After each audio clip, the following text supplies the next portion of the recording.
Hello everyone again from Nagoya, the same hotel as last week. I'm shooting this back to back because I'll be doing so much traveling. I won't be able to bring my computer with me. So this topic is about call and response, Motivic playing, um, storytelling, so to speak. This is a question that I got from a buddy of mine, Alessio from the Netherlands, who helped me so much with flamenco guitar. Thank you so much. But this is something that's a little bit difficult to talk about because it's a matter of, well, first of all, understanding voice leading and being able to connect your ear to the instrument to hear things worth playing, first of all. Voice leading is a huge thing, but I realize it's not the only thing because sometimes when I tell students or when I'm doing workshops and I tell them, all right, try to think of voice leading, and they may play something theoretically, grammatically correct, that everything fits the changes, but it sounds unnatural, it sounds forced. So for example, let's say you have a G7 chord going to C. You have the note F in your solo, and you want to voice lead it. Well, the most natural resolution is to the E, but how you do it matters as well. You don't want it to sound like forced. It's very hard to explain, contrived, like it sounds like you're doing it because for the sake of doing it. So if you're playing over G7, you want it to be part of a line that happens naturally. So that's nice. Da da da da.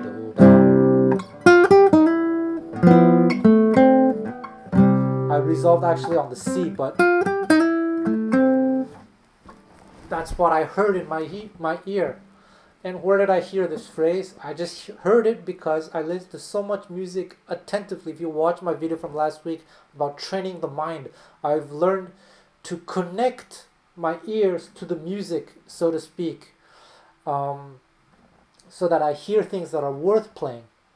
Because a lot of people, I think, a lot of students are not playing what they hear. They're playing things based on patterns and whatnot, which can be good as well. But if you want to access this melodic style playing, this thing that Alessio was looking for, it's all about connecting the ear to the music. And therefore, you have to listen to so much music. And it's not going to happen overnight. It's going to happen maybe after a year or two of doing this intensively, thinking about the music. You could be practicing all day. The minute you wake up, you start to listen to music and you try to absorb what you're hearing. As a beginner, you might need your guitar to make sense of what you're hearing, but after a while, you can just be listening. You'll understand the chord progression because you're hearing the bass line, and then you can hear the melody. Oh, that's the 13 or whatever. You just know it.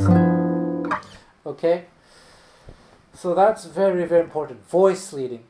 Check out how all your favorite soloists are voice leading their lines. So I think Charlie Christian was particularly very good at that. Django Reinhardt, Joe Pass, Wes Montgomery, Tupac, of course, very famous. He had such a bright career ahead of him. So that's what you have to do. You have to activate this part of your brain. And there's such a thing as mental fatigue. Doing this too much, you can feel groggy, especially as you get older. That's my case anyway. So you do this, sparingly. The younger you are, maybe do a lot of this. But Django Reinhardt, he has this famous solo, minor swing. See how he voice leads it, where he starts on the beat. By the way, I have a course on Sound Slice on phrasing. If you look at that solo, I made a lesson on this solo as well. You can find it on Sound Slice if you search my name. His phrasing is very interesting. He's always phrasing. He's rarely starting on beat 1. In fact, I don't think he ever starts on beat 1. He's always starting around beat 3. And he's connecting the chords, the phrases.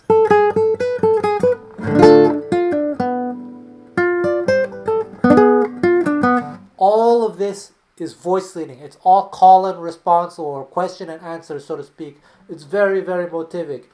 That's why, as I said in that video when I explained the solo, it's hard to take a lick from this solo because it's not about that. It's about the storytelling from A to Z.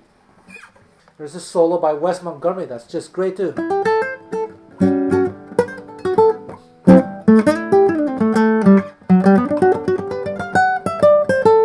It's called Sundown. Check it out. It's the same thing. He has this other solo, Wes Montgomery, on the song called The Thumb. I don't remember how his solo goes, but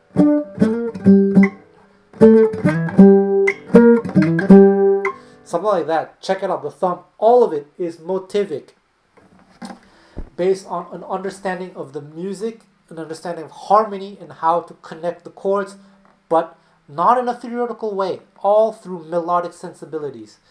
So it goes back to my last week video, learn melodies to songs and study them. Study them this way. Let's take All of Me. Look how the composer, sorry about the tuning of my guitar, it can't be helped.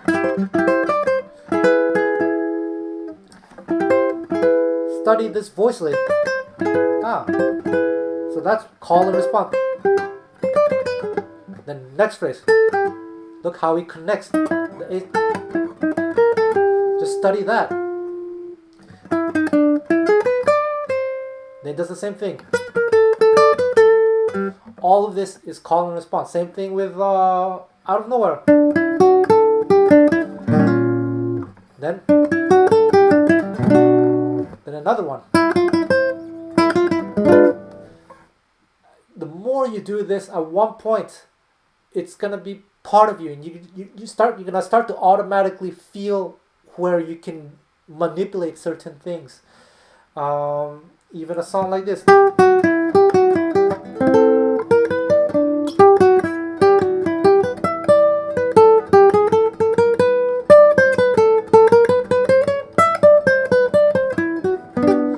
So the question is, how many songs do you know? Do you really know the melodies?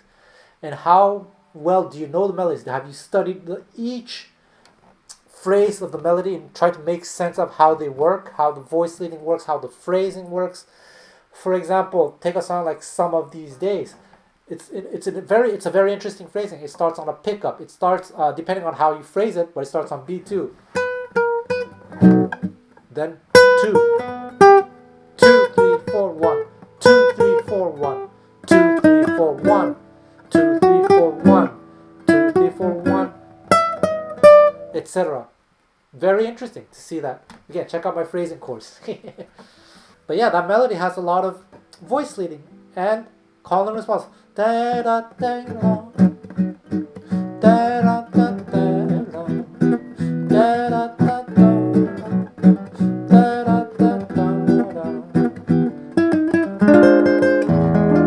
This note is very interesting. Sweet Georgia Brown.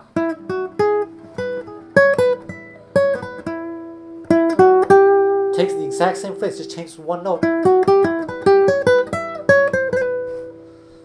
So that when you start to improvise, hopefully some of that will creep in.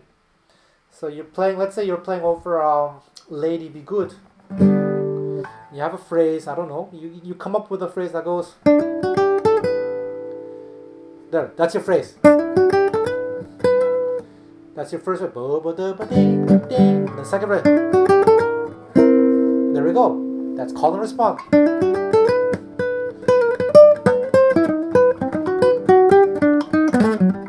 Boom. So for example, if I did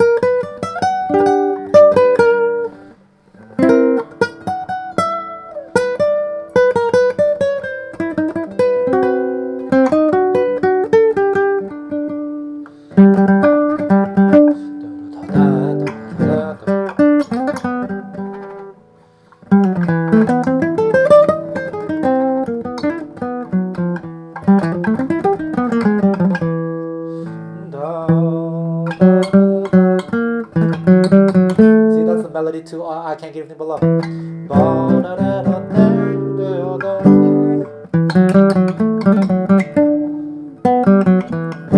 can quote melodies that way. All of Me. I heard this from somewhere, so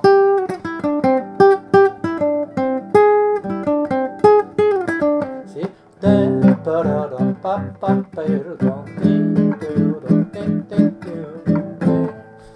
So when you're learning your songs, melodies, or analyzing your solos, activate that part of your brain that is paying attention to the phrasing, to how the chords are being connected, and to the repetition, and so forth. Let's say you're doing a solo over that song. Coquette.